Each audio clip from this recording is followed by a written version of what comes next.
रस्ता दुरुस्तीसाठी व रेंगाळलेल्या रस्त्यासाठी सामाजिक कार्यकर्त्याचे रस्त्याच्या खेड्यातील पाण्यात बसून आंदोलन।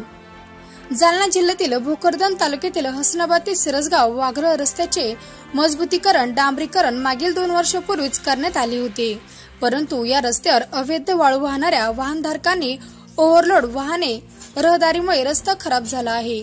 या रस्त्याचे मोठे हाल झालेले आहे।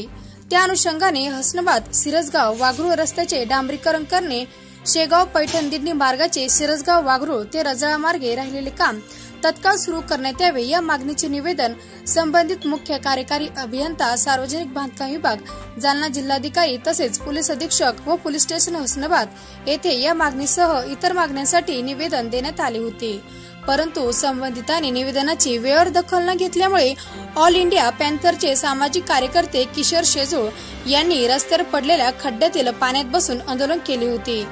या आंदोलनाची दखल घेत हसनाबाद पोलीस स्टेशनचे पोलीस उपनिरीक्षक Shri Tayde, beat Jamdar Bharatkumar Chaudhari, police constable Deepak Sonone, Prakash Borte यांच्यासह उपस्थित पोलीस कर्मचाऱ्यांनी भोकरदन येथील बांधकाम विभागाचे उप अभियंता सक्तीच्या रजेवर असल्यामुळे दिलेले निवेदन स्वीकारले। त्यावरून संबंधितांनी आपले उपोषण या प्रसंगी तत्काळ थांबविले।